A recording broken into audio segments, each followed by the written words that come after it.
본 방송에서 제공하는 투자 정보는 투자 판단에 대한 조언입니다. 방송에서 제공하는 주식의 가치, 가격 상승 및 하락에 대해서는 방송사에서 보장하지 않습니다. 안녕하세요. 해외 시장 소식을 가장 빠르게 만나보는 시간, 해외 선물 신세계 리턴즈의 손자희입니다. 2023년을 시작하면서 IMF 총재는 미국과 EU 그리고 중국 등 이 3대 경제가 둔화에 되고 있기 때문에 세계 경제의 3분의 1이 경기 불황에 빠질 가능성이 있다라고 진단을 했습니다. 이 새해 첫 번째 월요일이었던 어제 유럽 주요국들의 증시는 경기에 대한 자신감으로 1%대의 상승 마감을 보여줬는데요. 그렇기 때문에 오늘 미증시의 성적이 더욱 궁금해집니다. 휴일을 보내면서 체력을 잘 보충하고 좋은 스타트를 끊어주기를 기대해 보면서 오늘 해외 선물 신세계 리턴즈도 출발해 보도록 하겠습니다. 네, 오늘 함께할 마스터 화면 통해서 만나보시죠.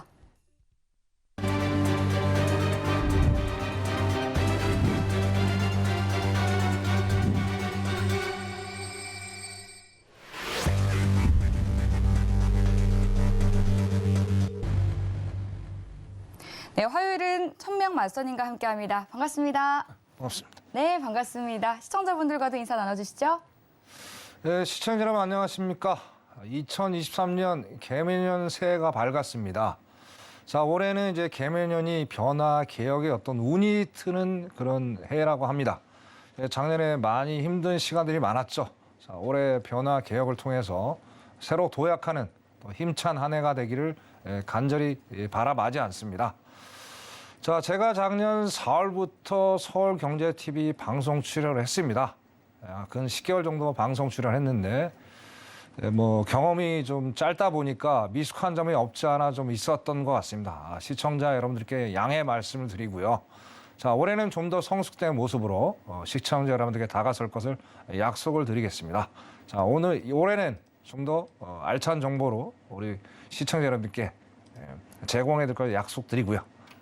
어떻게든 2023년 새로운 또 3일이 지났지만 제가 또 오늘 처음 출연하는 날이니 만큼 좀 더 의미 있는 시간들을 연말까지 쭉 이끌어가서 시청자 여러분들께 좋은 소식만 전해드릴 수 있도록 최선의 노력을 다해 보겠습니다. 잠시 후에 또 찾아뵙겠습니다. 감사합니다. 네, 검은 토끼의 해 2023년 이 토끼가 또 영리함과 지혜로움을 뜻한다고 하는데요. 오늘도 투자에 대한 다양한 지혜 함께 키워보도록 하겠습니다. 방송 들으시면서 궁금한 사항들은 노란톡 통해서 질문 보내주시면 되는데요. 샵 0082번으로 1000명이라고 두 글자 적어서 문자 보내주시거나 하단으로 나가고 있는 QR코드 스캔해서 입장해 주시면 되겠습니다. 네, 지금 현재 시간 오후 10시 52분 지나가고 있는데요. 먼저 오늘 시장의 이슈부터 체크해 보시죠. 나스닥은 2023년 첫 거래일 경기 침체 우려 속에 방향성을 탐색하고 있습니다. 골드는 달러 반등에도 불구하고 안전자산 선호도가 상승하며 매수세가 유입되고 있습니다. 오일은 러시아발 공급량 우려와 경기 침체 가능성에 80달러 자리 싸움이 펼쳐지고 있습니다. 유로FX는 12월 독일 CPI가 8.6%로 나오며 물가 우려 완화에 급락했습니다.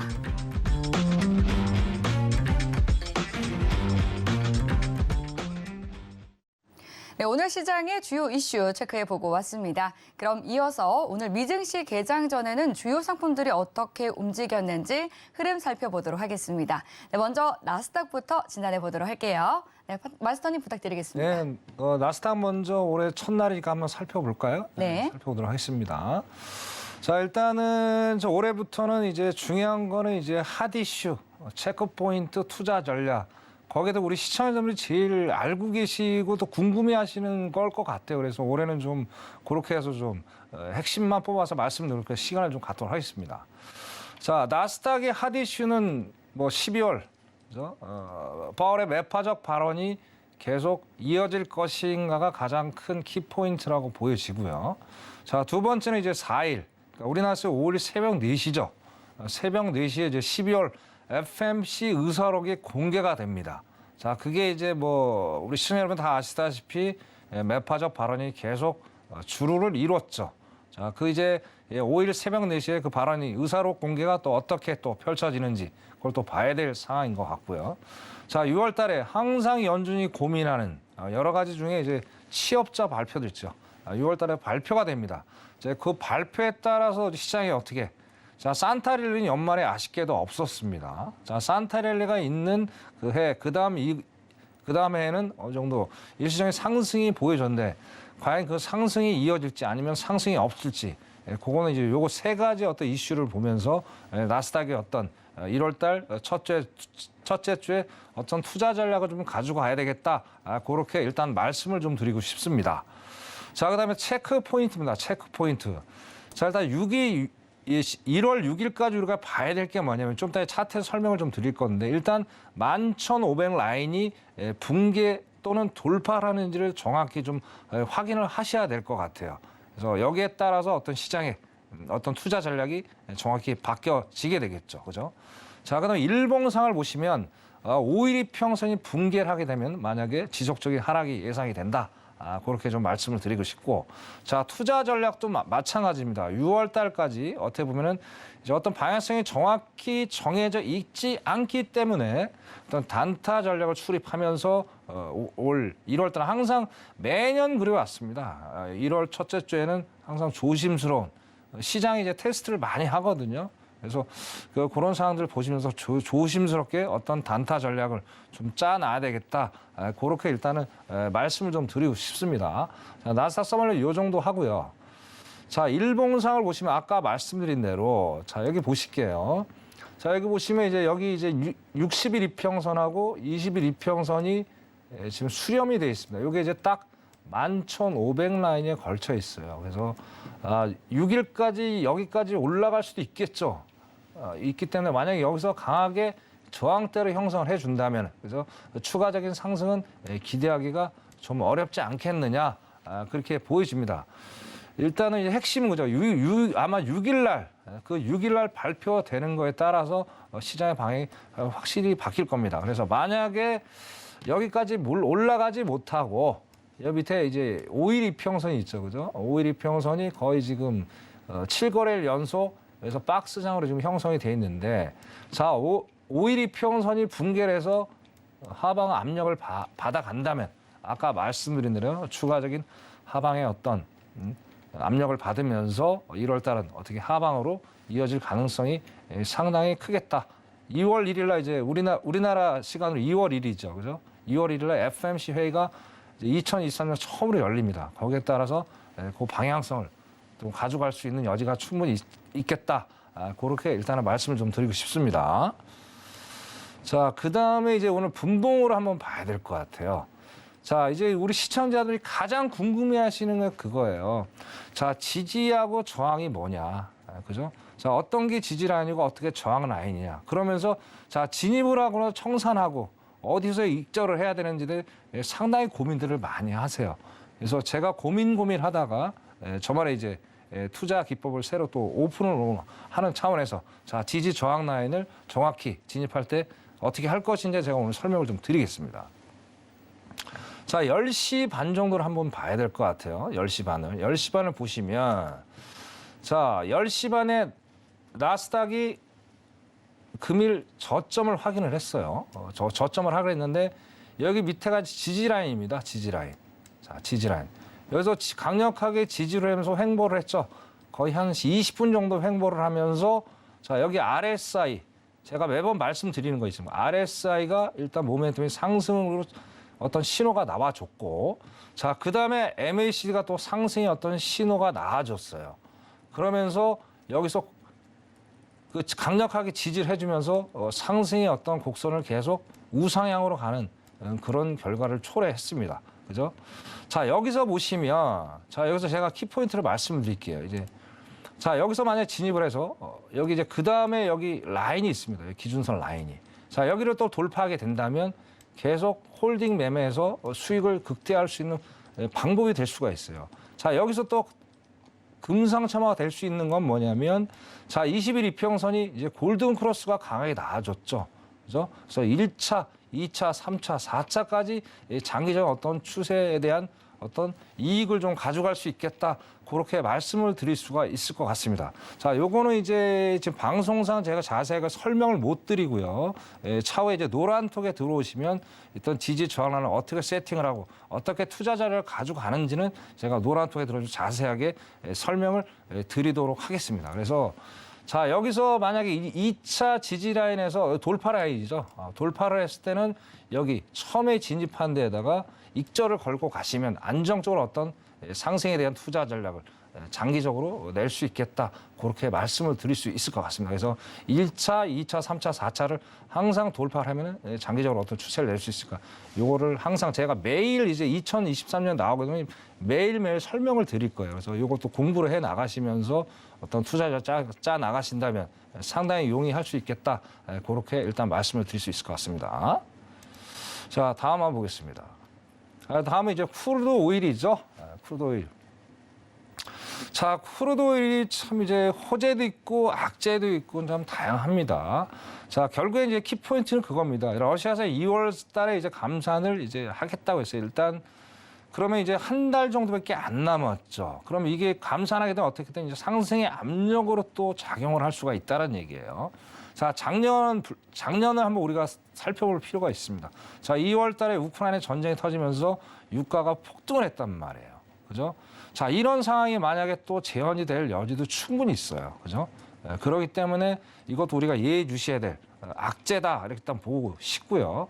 자, 그에 반해서 또 호재는 또 있습니다. 자, 1월 달에 이제 6일 날, 그 다음에 이제 뭐 2월 1일 날, 그죠? 이제 러시아 감산하기 전에 봐야 될 인플레이션 어떤 숫자들이 있습니다. 자, 그게 경기 침체를 나타내 준다. 그렇게 되면 어떻게 되겠습니까? 유가는 결과적으로 상승에 대한 어떤 압력을, 상승에 대한 어떤 제한폭을 받겠죠. 그러면 그게 또 하락 요인이 작용이 또 될 수가 있다는 거예요. 그죠? 자, 그 다음에 이제 아까 말씀드린 2월 초도 마찬가지고. 자, 이런 것들이 이제 호재도 있고 악재가 겹쳐 있는 상황이기 때문에 지금 투자하기는 상당히 리스크가 많습니다. 많기 때문에 작년에도 그렇고 올해도 지금 안개 속의 형국이기 때문에 이런 핫 이슈들을 정확히 체크를 하시면서 어떤 오일에 대한 투자 전략을 짜시는 걸 제가 권장을 좀 드리겠습니다. 자, 그래서 그리고 이제 체크 포인트는 겁니다. 자, 일봉상 5거래일 연속 60일 이평선에서 저항을 받고 있다는 거예요.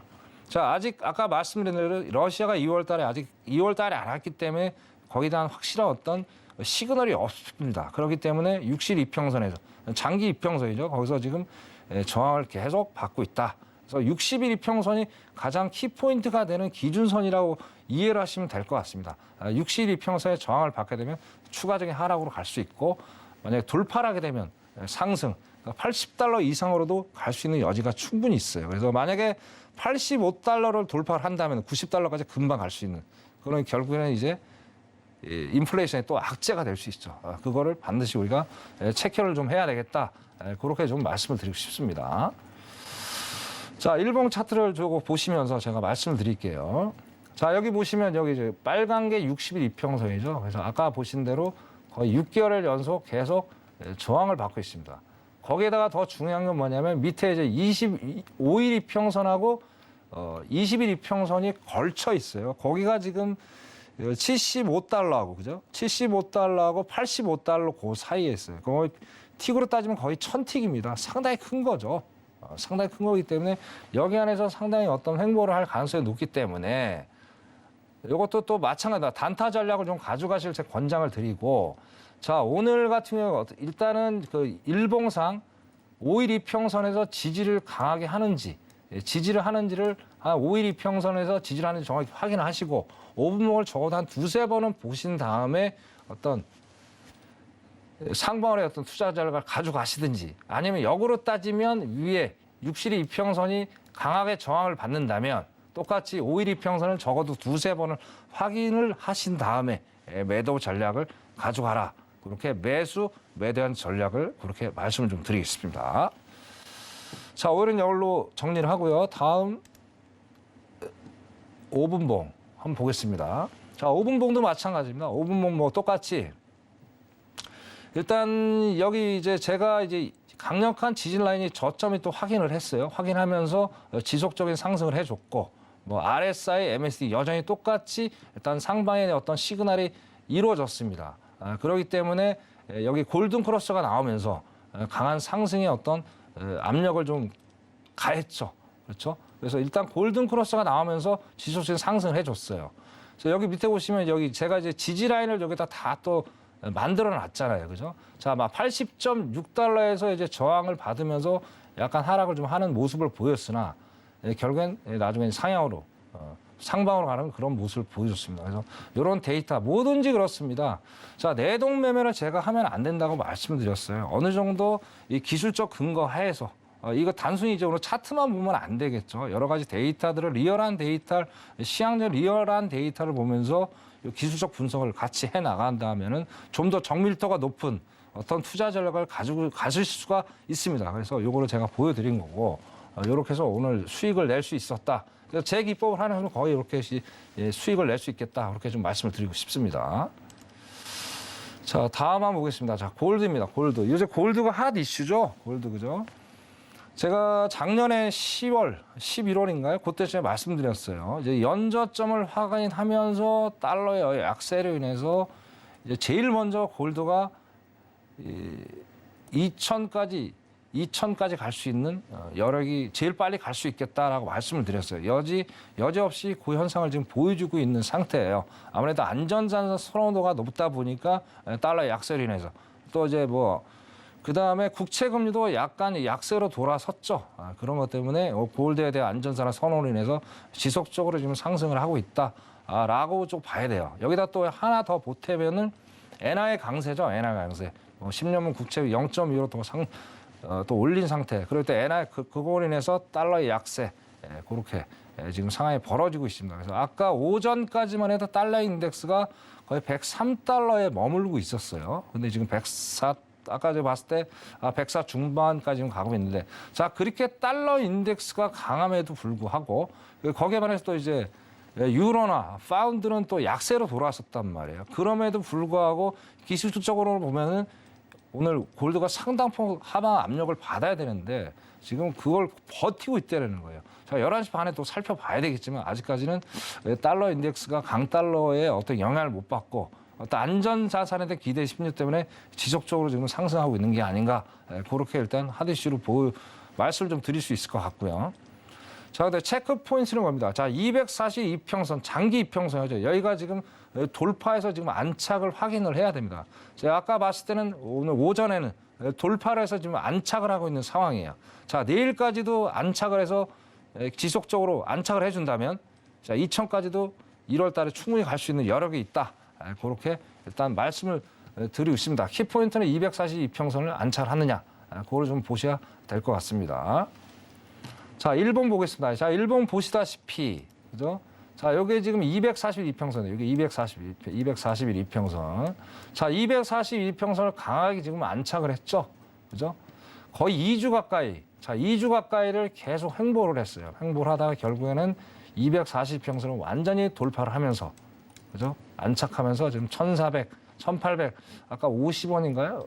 1,860, 거기까지 올라갔던 것 같습니다. 그래서 일단 내일까지 다시 한번 확인해 보시고 안착을 더 한번 해준다면 2,000까지도 받아. 그래서 나중에 장기적으로 많이 투자하시는 우리 시청자 여러분들이 계신다면 2,000까지도 볼 수 있는 충분한 여력이 있습니다. 그렇기 때문에 이거는 단기적인 것보다는 또 장기적으로 어떤 전략을 가져가시면 상당한 수익을 낼 수 있겠다.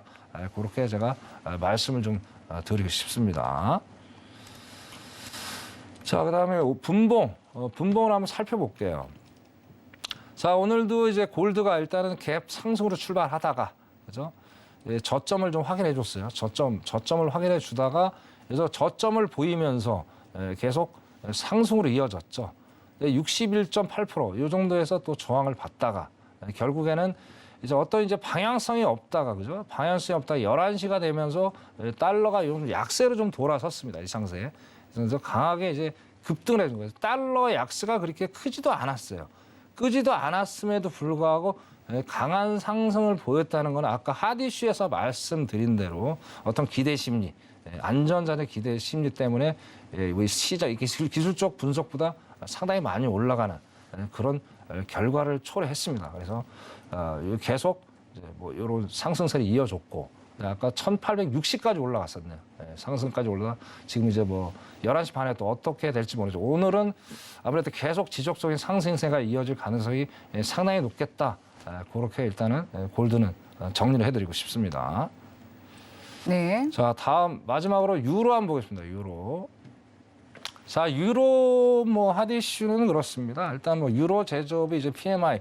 자, 기본적으로 PMI 제조업 지수가 50 밑으로 내려가면 일단 경기가 안 좋은 거예요. 아직도 50 밑에 있습니다. 근데 지난달보다 조금 올라갔던 거로 인해서 일단 뭐 유로 지수들이 이제 상승을 마감을 했는데 이거를 좀 더 지켜봐야 될 상황인 것 같아요. 일단 이거 긍정적인 요인이고 또 이제 정부 지원으로 인해서 공급망이 좀 개선이 됐다. 이런 두 가지 이슈로 인해서 지금 상승을 했는데 뭐 아까 말씀드린 대로 자 오늘 같은 경우 또 달랐죠. 그죠? 아까 파운드와 유로는 지금 엄청나게 지금 많이 빠지고 있는 상태. 거기다 뉴질랜드 그다음에 호주 달러까지. 그리고 오전에 또 엔화가 강세였는데 지금 약세로 또 돌아섰고. 그죠? 이제 그런 상황들이 지금 호재 악재가 혼돈에 지금 시기에 놓여 있다. 유로 FX도 마찬가지고 그런 상황이다 지금 봐야 될 것 같고요.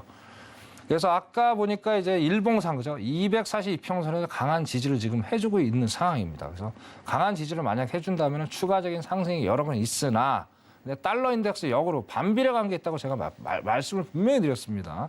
제가 달러가 다시 104를 출적 뛰어넘고 105로 만약에 다시 한번 점프를 해준다면 어떻게 역으로 따지면 달러 이제 파운드하고 유로는 또 약세로 돌아갈 수 있는 그런 여지가 있다. 그거를 반드시 체크를 좀 하시면 될 것 같습니다. 자, 일봉상 보시면 그죠? 자, 242평선에서 계속 지금 상당 기간 그죠? 지금 거의 한 달 가까이 12월 중순부터 거의 한 달 가까이 그죠?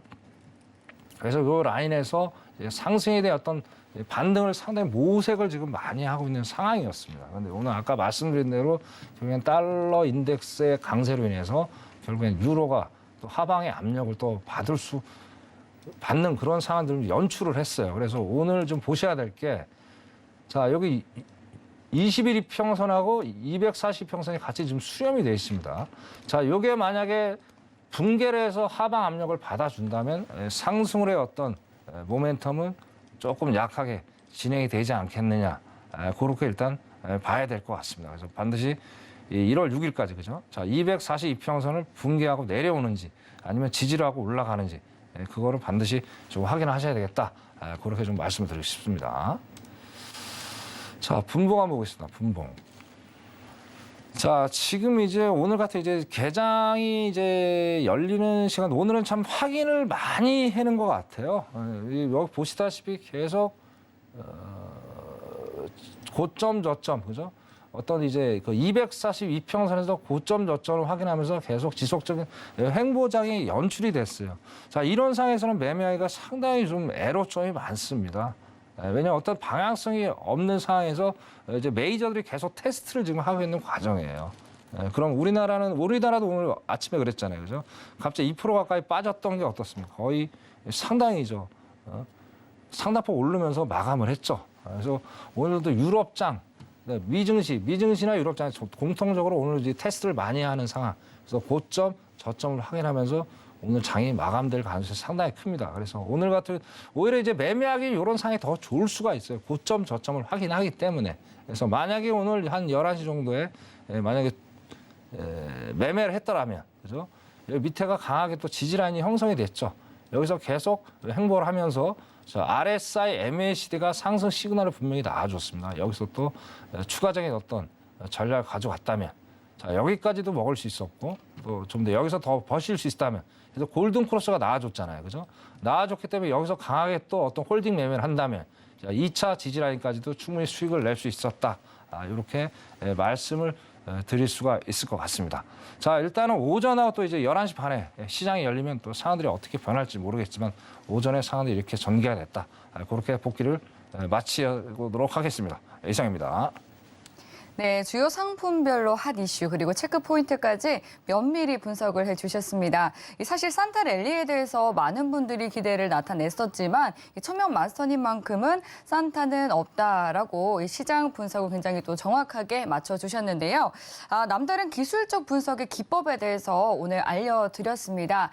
이러한 비책 그리고 기법에 대해서 더 자세한 내용 궁금하다 하시는 분들은 노란톡 입장해 주시면 되는데요. 샵 0082번으로 천명이라고 두 글자 적어서 문자 보내주시거나 하단으로 나가고 있는 QR코드 스캔하시고 입장해 주시면 되겠습니다. 지금 이제 계속해서 좀 성공 투자 이어가실 수 있는 방법들 알려드리고 있는데, 지난 2022년에 대해서는 이제 잘 시장 시나리오를 세워주셨습니다. 이제 2023년 새해가 밝았기 때문에 올해 시장에 대해서는 어떻게 큰 그림을 그리고 계시는지 궁금한데요. 시장에 대한 이야기 나눠보도록 하겠습니다. 네, 마스터님 2023년은 좀 어떻게 전망을 하실까요? 자, 아까 이제 뭐 서두에 이제 인사말에 네. 뭐 개면은 변화 개혁의 운이 트인다는 했는데 네. 또 현실은 제가 보기엔 또 그게 조금은 안 될 것 같다는 아쉬움은 좀 듭니다. 예. 또 정확히 또 저의 또 사람마다 의견은 다를 수 있으니까. 네, 그렇죠. 정말 이제 말씀드리면 아쉽게도 올해는 금리 인하는 없을 것 같다라는 생각이 상당히 듭니다.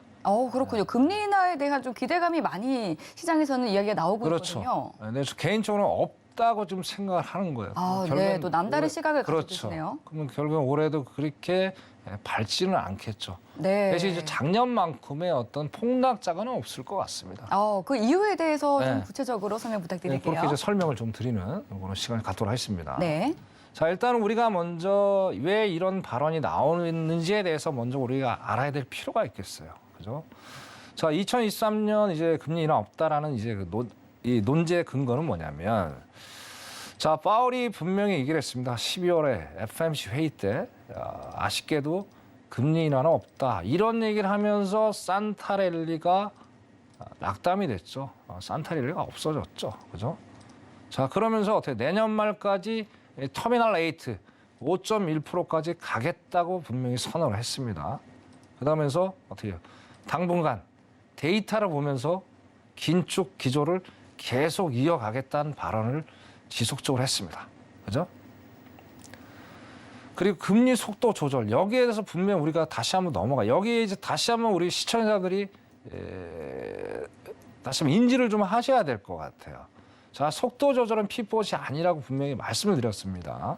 자, 올해는 어떻습니까? 작년처럼 자이언트 스텝을 밟지는 않을 걸로 보여져요. 하지만 베이비 스텝이 됐든 빅 스텝이 됐든 무조건 금리 인상을 할 겁니다. 이건 속도 조절이 아닙니다. 여기에 대한 우리가 보면서 올해는 쉽지 않겠다라는 얘기를 드리고 싶어요. 그래서 파월이 또 이런 두 가지 얘기를 했어요. 자, 2010 올해죠, 올해. 자, 경제 성장률이 0%가 되더라도 고금리 금리 인하는 없겠다라는 얘기를 분명히 시장에 못을 박았습니다. 그죠? 자, 그게 지금 한 달도 안 됐잖아요. 한 달도 안 된 사이에서 상황이 바뀔 수 있을까? 바뀌기 쉽지 않겠죠. 왜냐? 아직은 갈 길이 멀기 때문에. 그죠? 자, 거기에 대한 근거가 있습니다. 거기에 대한 근거는 딱 두 가지로 제가 요약해서 올해 왜 금리 인하가 없는지에 대해서 설명을 좀 드리는 오늘 시간을 좀 갖도록 하겠습니다. 자, 두 번째입니다. 첫 번째. 자, 발빠른 금리 인상에도 실망스러운 숫자예요. 이게 이제 바로 물가 상승률입니다. 저번에 제가 말씀드렸던 것 같은데, 자, 6월 달에 9.1%. 엄청난 물가 상승률의 숫자를 보여줬죠. 그죠? 결론은 6개월이 지나고 나서 어떻습니까? 7.1%. 그죠? 겨우 2%밖에 안 내려왔어요. 그죠? 근데 시장은 되게 환호를 했죠. 와, 이거 뭐 연속, 지금 내일 6개월 연속 하락하고 있잖아. 그게 중요한 게 아니라 숫자가 중요해요, 숫자가. 2%밖에 안 내려왔다는 거예요. 무슨 얘기냐? 자, 6월 이후부터 4번의 자이언트 스텝, 역대급의 어떤 금리 인상을 했습니다. 이렇게 했음에도 불구하고 어땠습니까? 자, 일단은 금리 인상이 인플레이션보다 더 빠르게 금리 인상을 진행했죠. 자, 그러면 어때? 물가가 그만큼 더 빠르게 내려와 줘야 되는데 겨우 2%밖에 안 내려왔다는 거예요. 그죠? 자, 이런 상황에서 올해를 한번 보자는 얘기예요. 올해. 자, 상반기, 하반기를 한번 나눠 보시자고요. 상반기, 하반기. 그죠? 자, 상반기, 하반기로 나눴을 때. 자, 올해 2월 달에 예상은 어떻습니까? 2월 달에 예상은 일단 0.25입니다. 0.25. 베이비 스텝이죠. 자, 그다음에 3월 달에도 0.25 일단 예상은 되어 있습니다. 그죠?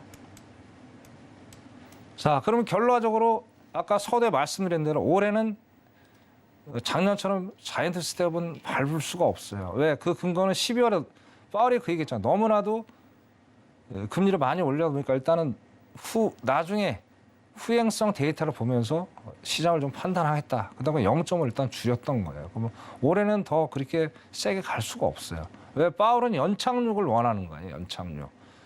그러니까 너무나도 급작스럽게 그죠? 금리 인상을 만약 강행하게 되면 연준이 어떤 계획하는 어떤 플랜들이 있을 겁니다. 플랜들이 다 엉켜버리게 되는 거죠. 그러니까 금융 시스템 자체가 마비가 될 수가 있다는 거예요. 그래서 올해는 조심스럽게 일단은 금리 인상을 가는데, 자, 그럼 아까도 다시 말씀드리면 작년에 4번의 자이언트 스텝을 밟았는데도 2%밖에 안 내려왔어요. 그럼 2월 달, 3월 달 0.20, 0.50이잖아요. 그럼 빅스텝이잖아요, 빅스텝. 자, 이런 상황에서 지금 7.1%예요. 연준이 원하는 건 2%입니다. 2%. 그 5%의 갭이 있습니다.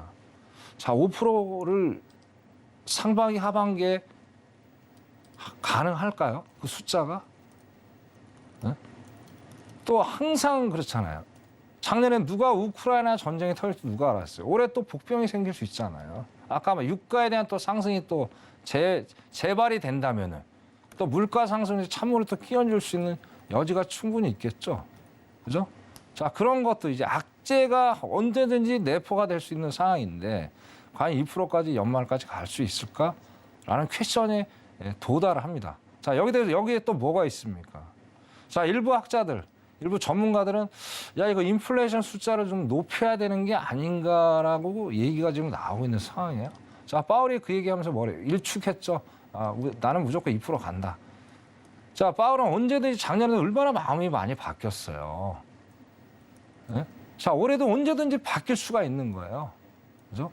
그러니까 제가 보는 건 올해도 일단 파월의 연준을 믿을 수 없는 것들이 상당히 많아요. 네? 현실로 불가능하다는 얘기예요. 결론적으로. 5%까지 올해 다운을 시킨다 쉽지 않아요.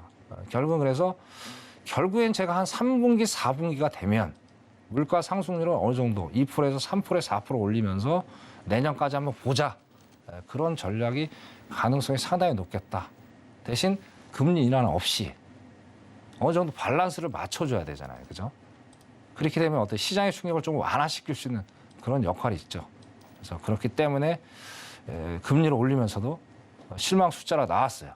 올해도 이런 걸 통해서 5%의 갭을 줄이기에는 상당히 좀 문제가 있겠다라고 저는 첫 번째로 말씀을 좀 드리고 싶습니다. 자, 두 번째입니다. 자, 두 번째 이제 연준이 제일 고민하는 게 노동시장이죠. 노동시장. 노동시장. 자, 기본적으로 어떻습니까? 미국이라는 나라는 GDP의 3분의 2가 서비스업이에요. 서비스업. 그죠? 상당히 소비성이 강한 나라입니다. 뭐 전 세계 1위 국가다 보니까, 경제 대국이다 보니까 그런데, 그럼 역사적으로 여기 이제 살펴보시다시피, 그죠? 여기 빨간 게 이제 구직 라인이에요. 여기가 구인이고, 파란 게 구인이고, 그죠? 그럼 역사적으로 봤을 때 어떻습니까? 일단, 구인난이 더 낮았죠. 근데 올해는 이상한 현상이 지금 벌어지고 있는 거예요. 자, 여기 보시면 일단은 구인이 1,000만 개 정도밖에 1,000만 개 일자리가 현재 있어요. 여기요. 1,000만 개인데 자, 지금 구인은 지금 600만밖에 안 됐어요. 여기 600만. 그죠? 그러면 지금 갭이 400이 생기는 거 아니야? 400만 개. 그죠? 이게 너무나도 희한한 상황이라는 거예요. 너무나도 희한한 상황. 그래서 파월이 계속 얘기를 하는 거예요. 자꾸 실업률을 높여야 되겠다, 높여야 되겠다, 높여야 되겠다. 그런 얘기를 합니다. 근데 지금 이 데이터만 보더라도 이걸 실업률을 높일 수 있을까라는 또 의문이 여기서부터 생기는 거예요. 뭐 1, 20만 개 정도 일자리면요 충분히 가능한 얘기입니다. 거의 3분의 1 이상 가까이, 그죠? 지금 일자리가 남아돈다는 얘기예요. 이런 상황에서 과연 실업률을 높일 수 있을까? 여기에 대해서 파월이 가장 고민을 많이 하고 있는 거예요. 그러다 보니까 어때요? 역으로 따지면 또 어떻습니까? 자, 일단 구직자들, 직장을 구하는 사람들은 어때요? 월급을 조금이라도 더 좋은 데로 이직을 하려고 하겠죠. 그죠? 자, 사람이 없으니까. 그러면 기업을 일단은 운영을 해야 되잖아요. 오퍼레이팅을 해야 되잖아요. 그죠? 가동을 해야 되는데 사람이 없으면 어떻게 돼요? 월급 조금 더 주고 그래도 자꾸 사람을 끌고 올 수밖에 없다는 거예요. 자, 그러면 결국에는 직장인들이 지갑이 어때요? 자꾸 두툼해지면서 소비가 계속 올라가겠죠. 자, 어느 정도 이제 시간이 지나면 한계점은 올 겁니다. 근데 과연 그 한계점이 언제 오겠냐 이거예요. 연준이 생각하는 그 한계점, 4%가 넘는 실업률. 어쩌면 올해 달성이 안 될 수도 있는 여지가 저는 있다고 봅니다. 그 근거는 또 그겁니다. 뭐냐면, 자, 리쇼어링 지금 하고 있죠. 그래, 작년에 때 미국의 재무부 장관인가요? 여기저기 다니면서, 야, 지금 미국에 기업하기 좋은 나라야. 우리나라에 투자해서, 여기서 돈 좀 많이 벌어가. 뭐 그런 얘기를 하고 있잖아요. 그죠? 자, 그러면 지금 긴축, 돈까지 지금 계속 걷어들이면 일단 유동성이 없잖아요, 시장에. 예? 시장이 없는데 그거를 해질할 수 있는 게 바로 투자예요, 투자. 투자를 하게 되면 경기를 일단 좋아지겠죠. 돈이 남아 돌아가잖아요. 자, 그럼 거기 상태 또 실업률도 안 잡힐 수 있다는 거예요. 그러니까 이러지도 못하고 저러지도 못하는 상당히 심각한 지금 상황에 놓여 있다라는 거예요. 자, 거기다 더 붙여서 뭡니까? 결국엔 이렇게 400만 개의 이제 어떤 이 공간이 생겼던 이 결국엔 노령화죠. 노령화. 그리고 팬데믹 때문에 이제 많은 사람들이 조기 은퇴를 또 했었고. 그래서 뭐 여러분 아시다시피, 시청자 아시다시피 2018년 19년에 트럼프가 재임을 할 때 이민 정책에 대해서 상당히 좀 보수적으로 대응을 했었죠. 자, 그런 어떤 효과들이 결국엔 지금 나타나고 있다는 거예요. 이게 당분간 해결이 되지가 않아요. 그래서 노동시장이 연준이 생각하는 만큼 약해지기는 상당히 시간이 많이 걸릴 것이다 라고 보는 거예요. 요것 때문에 두 번째로 금리 인하를 할 수밖에 없지 않느냐, 하지 못하는 이유, 그걸 제가 이렇게 말씀 좀 드리고 싶습니다. 자, 그러면 제가 안 좋은 얘기만 계속 드렸던 것 같은데 그래도 희망은 있다라는 얘기를 제가 말씀 좀 드리고 싶어요. 그죠? 자, 이제 일본이 이제 아까 말씀한 10년 만에, 그죠? 10년 금리 0.에서 0.2, 0.5로 지금 올린 상태예요. 자, 이게 발표가 되면서 어떻습니까? 달러 인덱스가 103대까지 많이 밀려왔죠. 많이 밀려오면서 어떻게 든 위기가 또 어떤 이 경쟁 구도가 이제 형성이 된 거죠. 자, 우리 시청자 여러분들 다 아시다시피 일본이 상당히 이제 전 세계에서 그 미국 다음으로 상당히 기축통화로서 경쟁력이 있는 나라죠. 그죠? 자, 그리고 또 국채를 전 세계적으로 가장 많이 보유하고 있는 나라예요. 자, 그렇게 되면 어떻게 해야 돼요? 미국 입장에 상당히 골치 아플 수가 있다는 거예요.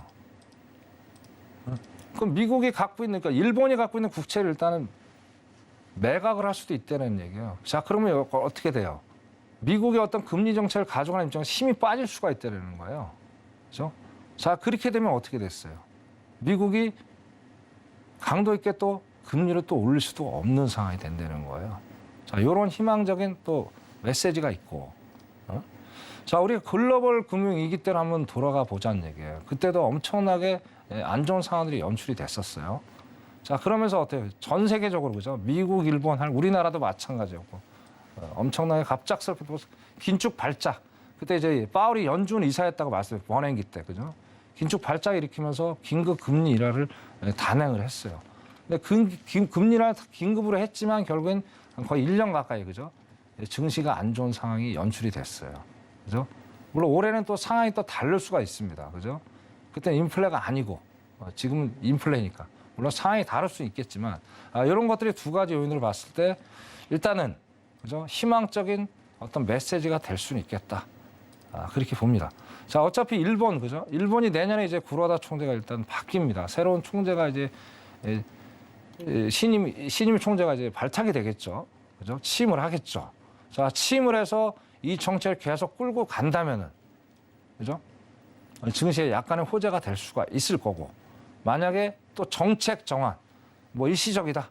우리의 원래 0% 제로 금리는 변함이 없다라는 얘기를 또 급선회 한다면은 시장은 또 변화가 생길 수가 있을 겁니다.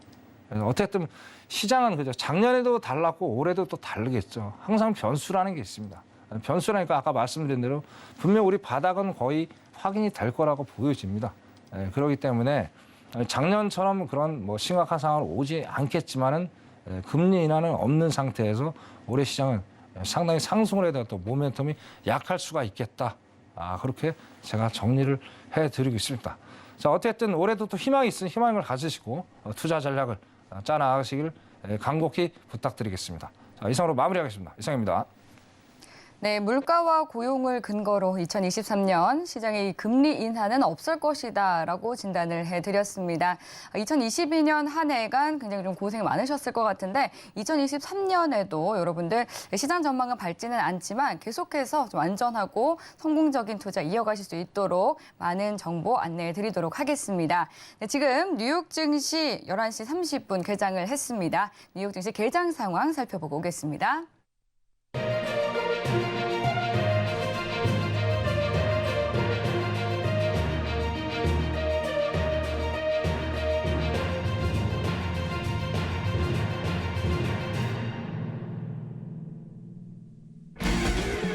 네, 새해 첫 거래일 뉴욕 증시 상승 출발했습니다. 지금 현재 주요 상품들은 혼조세 나타내고 있는데요. 차근차근히 상품별로 체크해 보겠습니다. 먼저 나스닥부터 살펴보시죠. 네, 1분봉 기준인데요. 개장 직후에는 장대 음봉이 연출이 되고 있습니다.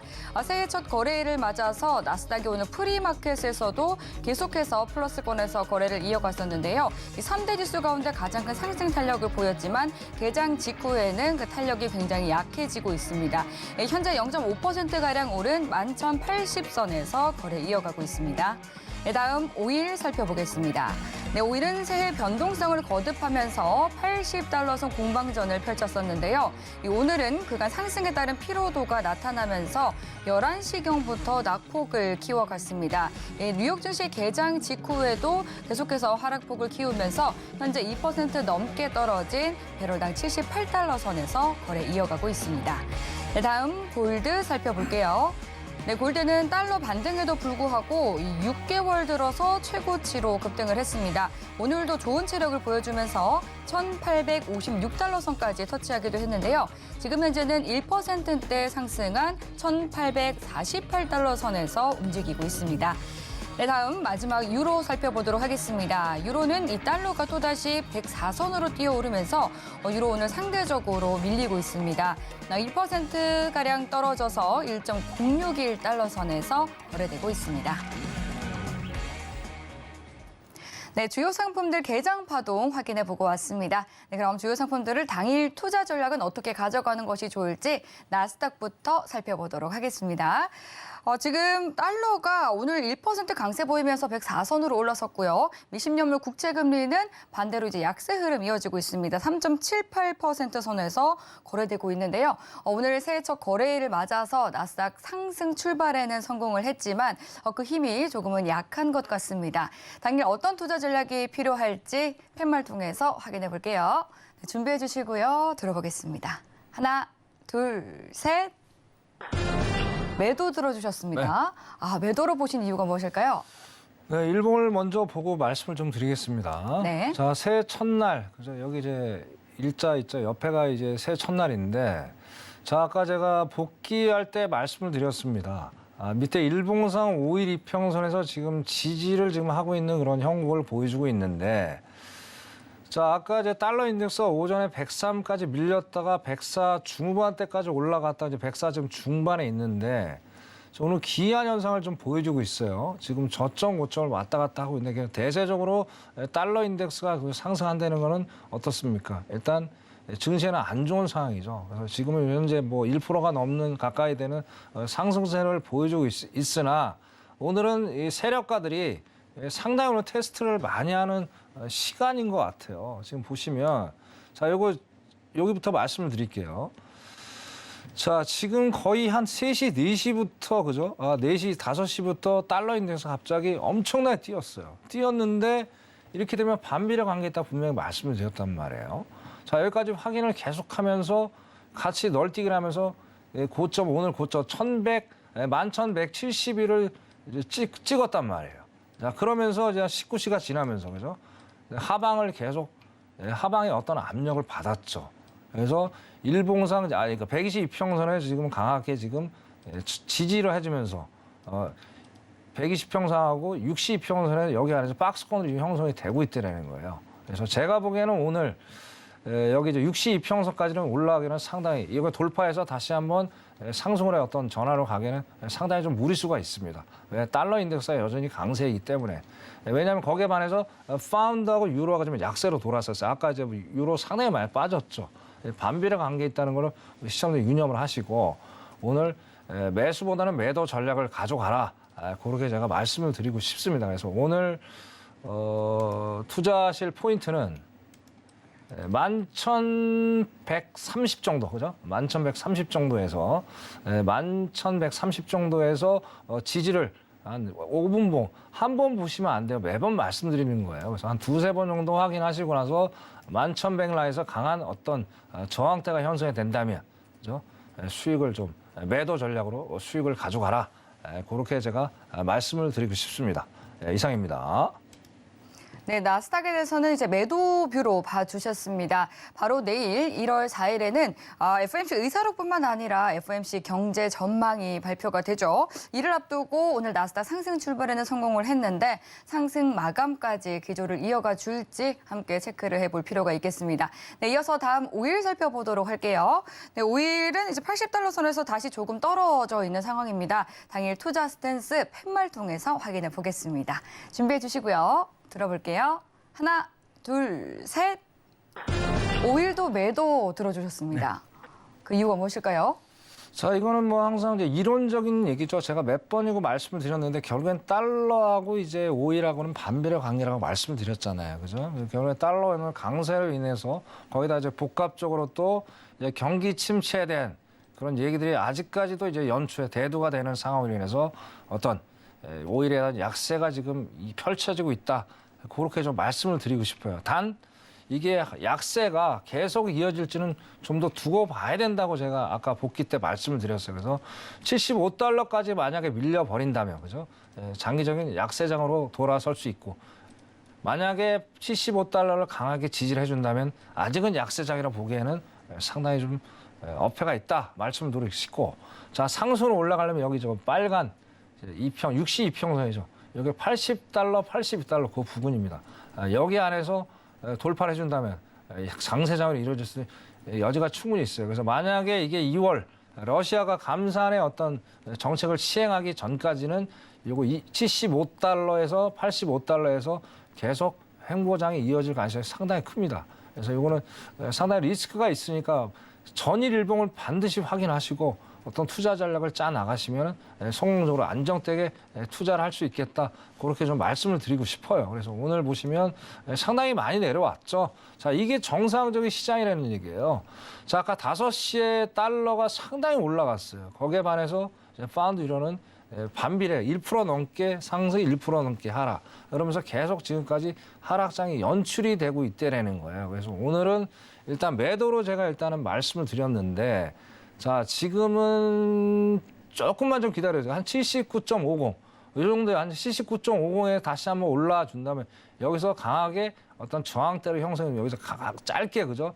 단타 전략을 가져가시는 거를 제가 말씀을 좀 드리겠습니다. 조금 기다리는 식 지루할 수 있는데 그래도 기다리셔야 돼요. 기다리는 매매를 하셔야 성공적인 투자가 되겠다. 그렇게 말씀을 드리고 싶습니다. 요쯤으로 정리하겠습니다. 이상입니다. 예.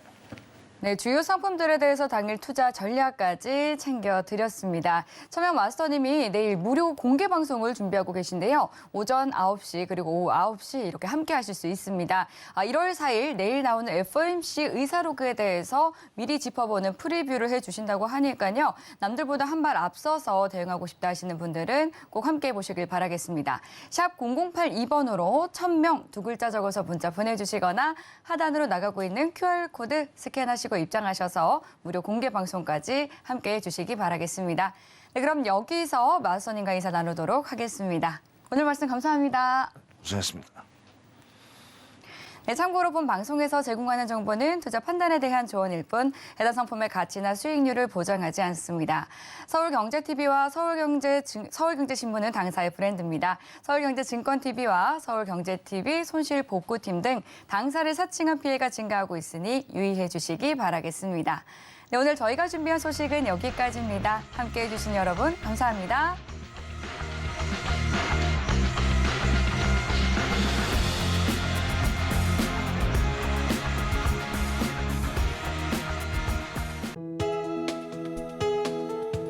본 방송에서 제공하는 투자 정보는 투자 판단에 대한 조언입니다. 방송에서 제공하는 주식의 가치, 가격 상승 및 하락에 대해서는 방송사에서 보장하지 않습니다.